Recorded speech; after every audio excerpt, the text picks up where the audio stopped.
The new IRS Schedule 1A and how to complete it. The IRS Schedule 1A is a relatively new tax form introduced for the 2025 tax year, filed in 2026, following the passage of the One Big Beautiful Bill Act. This form serves as a dedicated schedule for claiming 4 specific additional deductions that were not previously available. Unlike standard or itemized deductions, which are often mutually exclusive, the deductions on Schedule 1A can be claimed regardless of whether you choose the standard deduction or itemize your expenses on Schedule A. The schedule was designed to consolidate these new legislative benefits into a single document to keep Form 1040 from becoming overly cluttered. By using this form, eligible taxpayers can significantly reduce their taxable income by subtracting qualified tips, overtime pay, car loan interest, and an enhanced senior deduction. To begin completing Schedule 1A, you must first fill out Part 1 to determine your modified adjusted gross income. You start by taking your adjusted gross income from line 11B of your Form 1040 and entering it on the first line of the schedule. From there, you must add back certain types of excluded income, such as foreign earned income or specific exclusions from Puerto Rico or American Samoa. This modified adjusted gross income calculation is essential because each of the deductions on Schedule 1A is subject to income-based phase-outs. If your income exceeds certain thresholds, the amount you can deduct will be reduced or eliminated entirely, making this first section the gatekeeper for the rest of the form. The second part of the form addresses no tax on tips and no tax on overtime, which are 2 of the most popular new provisions.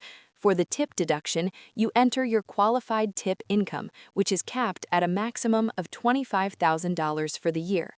The overtime section requires you to report the premium portion of your overtime pay, typically the half in time and a half, rather than your total overtime wages. It is important to remember that these amounts must have been reported on your W-2 or a similar statement to be eligible for the deduction. Both sections feature a series of lines to calculate the phase-out if your modified adjusted gross income is above $150,000 for single filers and $300,000 for those filing jointly. Part 4 of Schedule 1A is where you calculate the deduction for qualified passenger vehicle loan interest. To complete this section, you must provide the Vehicle Identification Number, VIN, for a vehicle that was purchased for personal use and assembled in the United States. The loan itself must have originated after December 31, 2024, and the deduction is capped at $10,000 of interest paid during the tax year. Lease payments do not qualify for this deduction, and the vehicle must be secured by a first lien. This section is particularly strict, as missing the VIN or claiming interest on a vehicle assembled outside the U.S. will lead to a rejection of the deduction. The final specific deduction is found in Part 5, which is the enhanced deduction for seniors. This is a fixed deduction of up to $6,000 per eligible taxpayer who is age 65 or older by the end of the tax year. If you are married and filing jointly and both spouses meet the age requirement, you can claim this amount for each person, totaling $12,000. Like the other sections, this deduction phases out starting at a modified adjusted gross income of $75,000 for single filers and $150,000 for joint filers. You must ensure that each person claiming the deduction has a valid Social Security number, as ITIN holders are generally not eligible for this specific benefit.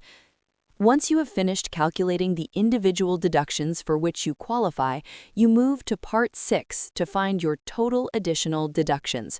You simply add up the final figures from the tip, overtime, car loan, and senior sections and enter the sum on the final line of Schedule 1A. This total amount is then carried over to Form 1040, specifically line 13B, where it is subtracted from your income along with your other deductions. It is vital to double-check your math across all sections, as errors in the phase-out calculations are a common reason for IRS processing delays. After entering the total on your main return, ensure you attach the completed Schedule 1A to your filing to prove your eligibility for these new tax breaks. For more informative videos on taxes, finances, and investments, we welcome you to subscribe to our channel. Thank you.